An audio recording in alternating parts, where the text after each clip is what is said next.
Thank you all for tuning into Big Mama Story Time. Story Time! Don't forget to like, subscribe, comment to my page. Here we go. Hi guys, thank you all for tuning in to Big Mama Story Time on today. Today I will be reading to you guys a Nick Zone SpongeBob, Once Upon a SpongeBob. All right, let's read it. SpongeBob SquarePants. SpongeBob SquarePants was walking to work one day when something hit him on the head. Hey, what's the big idea? SpongeBob cried, looking around.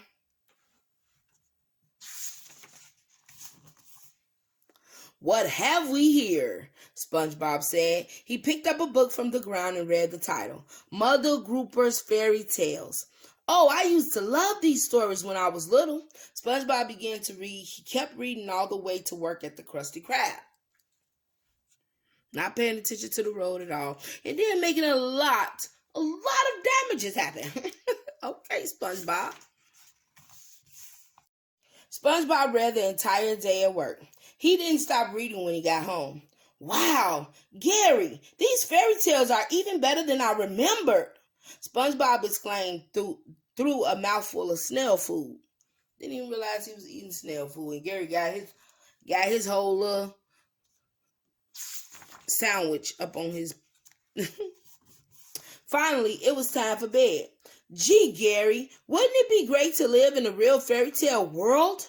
SpongeBob dreamily asked his pet, but I know it could never happen, not in a million years. The next morning, SpongeBob woke to the sound of Mrs. Puff calling him. SpongeBob, she shouted, come here this instant. SpongeBob stumbled into the kitchen. Mrs. Puff? He cried. What are you doing here?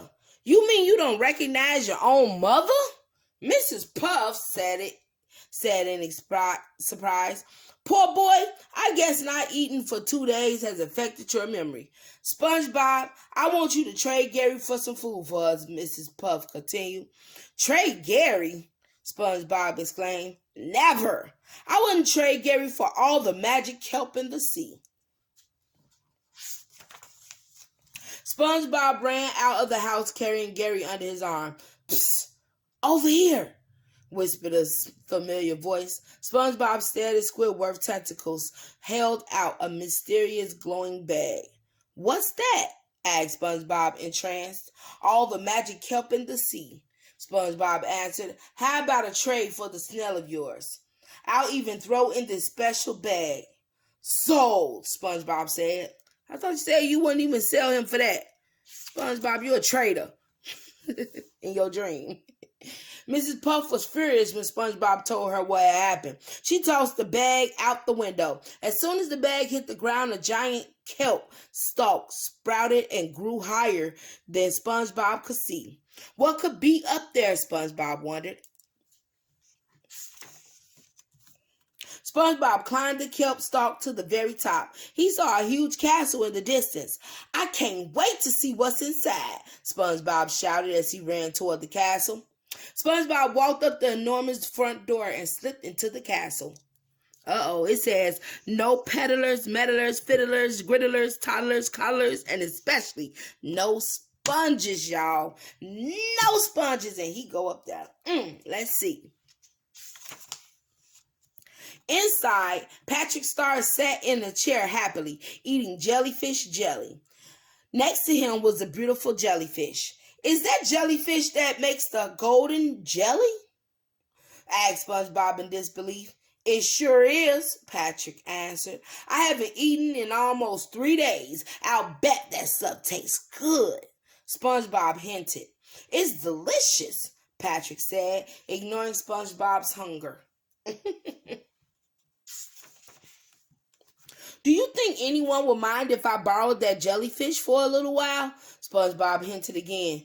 Nah, Patrick said. Well, maybe the giant. Giant? What giant? Asked SpongeBob. Suddenly the door slammed open. That one? Patrick said, pointing. Patrick's so nonchalant. He don't care. He like, I eat. Fee, fi, fo, funge. I smell the breath of a square-pants sponge, shouted the giant. His thunderous steps shook the room. Ah! Cried SpongeBob. Save me! Ah! Cried SpongeBob as he awoke. Save me! SpongeBob looked around and saw that he was in his bed. Wow, Gary, what a dream, he said. Gary looked at him like, what in the world? SpongeBob, shouted Squidward, barging into the room. What are you still doing in bed? Sandy's fancy party is in 2 hours and you've got a list of chores as long as my tentacles. Sandy's having a party? SpongeBob cheered, jumping out of bed. Let's go! You're not going anywhere until you finish your chores, Squidward said. What kind of chores? Asked SpongeBob. Squidward put SpongeBob to work helping him get ready for the party. I can't wait to go to Sandy's party, SpongeBob said when he finished. You can't go to Sandy's fancy party, Squidward said. You don't have a fancy bone in your body. In fact, you don't have any bones in your body. Oh, that's mean. He know that. Actually, he do got bones. Have a nice night, SpongeBob. On fancy pants, Squidward mocked, and he left SpongeBob all alone. Gee, Gary, I really wish I could go to Sandy's party, SpongeBob said sadly. Suddenly, there was a flash of light, and a strange-looking character appeared. Never fear, came a deep, gravelly voice. Your fairy crab mother is here. The fairy crab mother led SpongeBob outside. Now let's make this the fanciest night of your life, the fancy crab mother said. The fairy crab mother turned a Krabby Patty into a coach and hitched a team of jellyfish to the front to pull it. Patrick saw the magic and quickly ran over. Turn me into something, he begged. Come on, please. Patrick. The fairy crab mother waved her magic wand and poof. Whee! I'm an umbrella, Patrick sang. Now let's do something about those rags, the fairy crab mother said to SpongeBob. Now remember, the magic wears off at midnight, me boy, the fairy crab mother warned. Thanks, fairy crab mother, SpongeBob said. He jumped into the coach and sped off to the party. Poof, he looking all snazzy and stuff. Look at him. SpongeBob arrived at the tree dome for Sandy Cheek's fancy party. He immediately caught Sandy's attention. You're looking pretty fancy, she told SpongeBob. How about a turn around the dance floor? Sandy pulled him into the dance floor. Together they karate danced all night. Say, you're the best karate dancer I've ever seen, Sandy gushed. What's your name? Before SpongeBob could answer, the clock began striking midnight. Sorry, gotta go, he yelped. He raced from the tree dome but dropped something along the way. Sandy looked down. I must find the stranger who fits in these pants, she declared. I'm sorry, guys. Did they say he dropped his pants? Okay, I'm sorry. That was funny. Let's go. If I'm by myself, let me know. That was funny. Drop the pants. According to the shoes. Okay, from shoes to pants, that's a big jump. He could have dropped a pair of shoes, but pants, y'all. Okay, let's go. Sandy searched all of Bikini Bottom, but couldn't find the pants' rightful owner.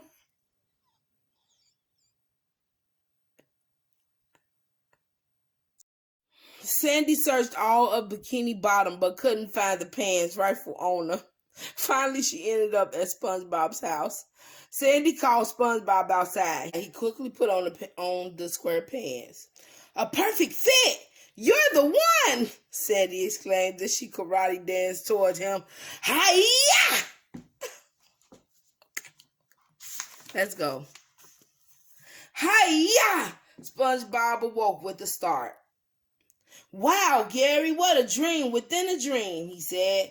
Meow, Gary said. What do you mean I look different? SpongeBob asked. SpongeBob looked at himself in the mirror. Ah! He shrieked. I'm not SpongeBob anymore. I'm Krabby Patty Bob. And this isn't my bed. It's a girdle. A griddle. SpongeBob jumped off the griddle, but Mr. Krabs blocked the way. And where do you think you're going, me little Krabby Patty? Asked Mr. Krabs. Krabby Patty Bob ducked between Mr. Krabs' legs and took off. Come back here, Mr. Krabs yelled, chasing after him. Run, run, run as fast as you can, Krabby Patty Bob called back. You can't catch me. I'm the Krabby Patty Man. Outside, Krabby Patty Bob was quickly surrounded by a hungry mob. What's cooking, everybody? He asked nervously. You are, Krabby Patty Bob, Sandy answered. But you wouldn't eat me like this, would you? Stammered Krabby Patty Bob. Nah, of course not, reassured Sandy. First, we'd have to get some fries and a drink. Help! Cried Krabby Patty Bob. Everybody got their food. They ready to eat. Fork, knives, all that. I don't know. I just use my hand. But let's go. Just then, Patrick jumped out to protect Krabby Patty Bob from the threatening crowd. Better be careful with him. He may eat you and don't even notice it. Stop! Patrick shouted. Has not a Krabby Patty feelings? If you prick him with a fork, will not his delicious juices escape and make your fries all soggy? I hate when that happens, said someone in the crowd. Me too, agreed another. The crowd wandered away, leaving Patrick and Krabby Patty Bob all alone. You better be careful, because he will eat you. Phew! Krabby Patty Bob said with a sigh as they walked home. Thanks, Patrick. You really saved my buns back there. Don't mention it, Krabby Patty Bob, Patrick said. If there's ever anything I could do for you, just name it. Krabby Patty Bob said. Anything? Asked Patrick. Uh-oh. Patrick grabbed Krabby Patty Bob's arm. Then how about a teensy-weensy taste? He asked. You look and smell so yummy. Patrick, no! Cried Krabby Patty Bob. No! SpongeBob woke up screaming. He looked around and realized that he was in his bed. Wow, Gary, what a dream within a dream within a dream, he said. Those fairy tales sure seemed real.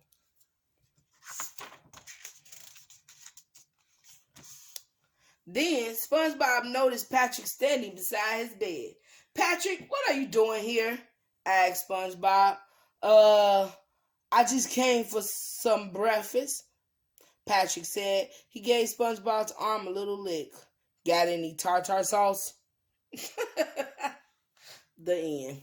If he'd eat you as a sponge, why wouldn't he eat you as a whole little burger? All right, guys, that is the end of Nick Zunk Once Upon a Sponge. As y'all guys could see, I was having a little problem with going past the pants part. Like, that just took me out, guys, okay? So, I hope you guys liked it. And I don't know if that made y'all laugh or giggle as much as me, but it really made me laugh. But all right, guys, thank you all for tuning in to Big Mama Storytime. Please don't forget to like, share, comment, and subscribe to my page if you haven't done so already. All right, guys, bye.